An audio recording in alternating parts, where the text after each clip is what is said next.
que é necessário para que uma pessoa inicie uma análise, além da regra fundamental estabelecida pelo Freud, que é falar tudo o que passa pela cabeça. Freud nunca acreditou que essa regra pudesse ser fielmente cumprida, que nós temos certos obstáculos nos nossos mecanismos psíquicos que impedem que nós de fato possamos falar tudo o que passa pela nossa cabeça. Um bom exemplo é o casal. Um casal nunca consegue falar um para o outro tudo o que de fato pensa, nem nos momentos de brigas mais terríveis.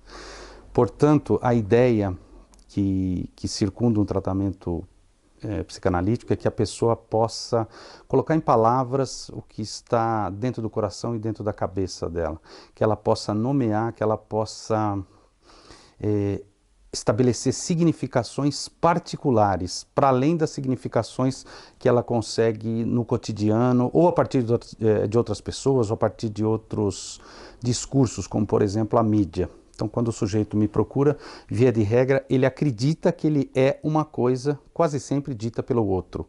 O esforço é fazer com que ele se ressignifique.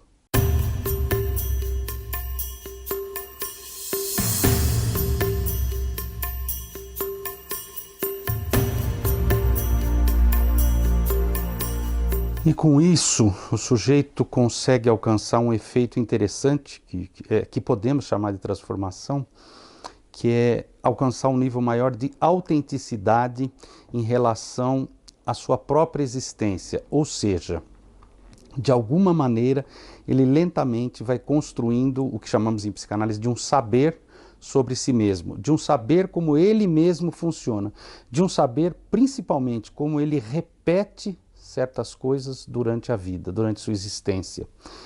Isso parece pouco sendo dito assim, mas na verdade isso tem um efeito muito interessante que é de antecipação frente a certos episódios da vida das quais ele se queixa. Durante uma análise, com esse exercício constante, semanal, de significar e ressignificar as coisas, colocá-las em palavras, nomeá-las a partir de um ponto de autoria, isso tem um efeito terapêutico impressionante. Eu acho que uma análise, eu gostaria de dividi-la em 3 momentos, isso é uma hipótese muito pessoal minha.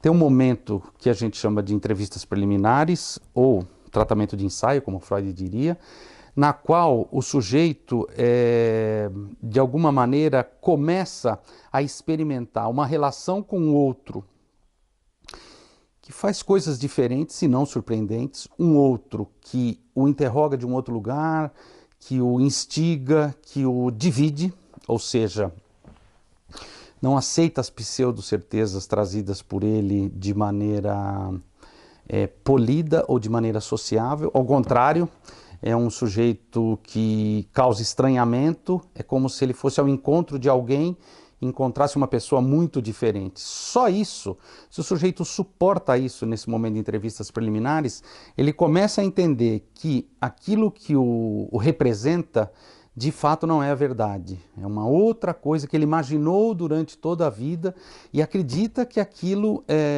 seria imutável. E a análise demonstra que isso não é imutável. Daí a ideia da pergunta anterior sobre a transformação.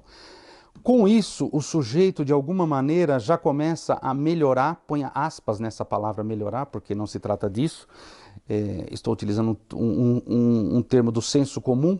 Essa melhora, novamente entre aspas, ocorre porque ele não precisa, por exemplo, do corpo como veículo de expressão do seu mal-estar, ou do pensamento, ou de quadros psicopatológicos. Ele consegue pôr em palavras algo que o incomoda, algo do mal-estar. Isso a gente chama de um efeito terapêutico, isso é um começo do tratamento. O segundo terço do tratamento é pôr à prova se o sujeito de fato quer continuar nessa aventura, ou seja, se ele aposta na cura pela palavra.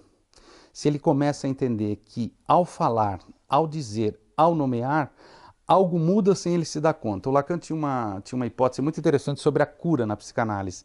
Nós pensamos muito a cura em termo médico, remissão dos sintomas, estou melhor, estou pior. Isso o efeito terapêutico das entrevistas preliminares já demonstra que que uma análise funciona, mas não chegamos na causa. O Lacan tem uma hipótese que se centra no seguinte: ele acha que a cura em uma análise funciona da maneira como se dá a cura do queijo, ou seja, o queijo é feito toda uma base, né, com os elementos, com os ingredientes, isso é amarrado, por exemplo, num pedaço de pano e pendurado, isso fica pingando. Olhando de fora, as pessoas dizem, poxa, não está acontecendo nada. Isso não está acontecendo nada. Na verdade, o queijo está curando.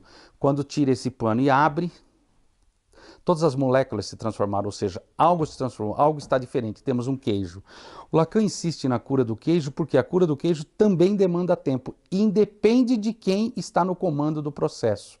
Eu diria que esse é o segundo terço. Agora, o terceiro terço eu chamaria de uma intensificação da relação transferencial, uma intensificação da neurose transferencial, ou seja, para além de estar falando para um outro, isso está causando efeito em mim, eu também coloco o outro como um ator num enredo de uma fantasia que me sustentou existencialmente por toda a vida. Ou seja, inclusive, de alguma maneira, produziu esse mal-estar da qual eu me queixo para esse outro. A pressuposição qual é? Esse outro sabe como eu posso sair desse mal-estar. Se ele não está me dizendo, é porque ele não me ama, é porque ele não quer, é porque eu não sou o favorito, é porque ele está de má vontade, enfim, nós começamos a atualizar na relação transferencial com o outro certos papéis que nós atualizamos a vida inteira a cada encontro.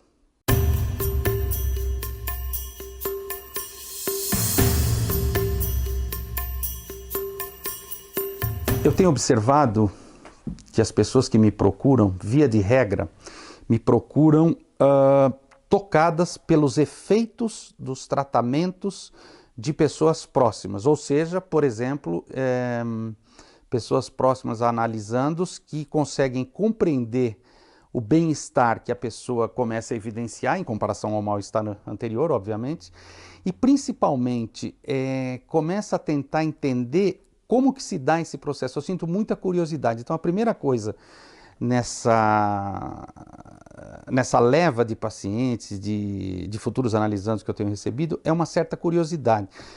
Eu gostaria de frisar uma coisa, nós estamos num momento de excesso de oferta. Só abre o computador, Facebook, Google, Netflix, YouTube, enfim, não faltam ofertas. Ofertas de palavras, de narrativas, de experiências, de imagens principalmente, que nos tocam. Então, quando o sujeito ouve falar de uma experiência que é transformadora, de alguma maneira isso toca na curiosidade. Ok, esse é o primeiro ponto. Agora, tem mais um elemento que me chama a atenção e que eu ainda não tenho isso completamente formulado. É uma hipótese muito pessoal que eu preciso elaborar mais. Eu tenho a sensação que quem se aproxima de uma análise, quem se engaja numa análise, quem leva a sério uma análise, também faz isso com outras coisas da vida. Portanto, paradoxalmente, a análise acaba ajudando quem já, de alguma maneira, se esforça nas coisas da vida. As coisas da vida exigem esforço, as coisas não são fáceis. Quem opta pelo caminho mais fácil nas coisas da vida, eu tenho a sensação que não chega na análise. Certa vez perguntaram ao Freud, né? A filha perguntou, né? O que é uma pessoa feliz, pai? Você estudou alma humana há 60 anos, o que é uma pessoa feliz? E o Freud fala que ele pode amar e trabalhar. Eu penso que todas as pessoas que me procuram, sem exceção, sofrem ou no amor, ou no trabalho, ou em ambos. E por que esse sofrimento? Nós esperamos do objeto 100% de satisfação. Então eu espero no amor, no encontro com o outro, 100% de satisfação.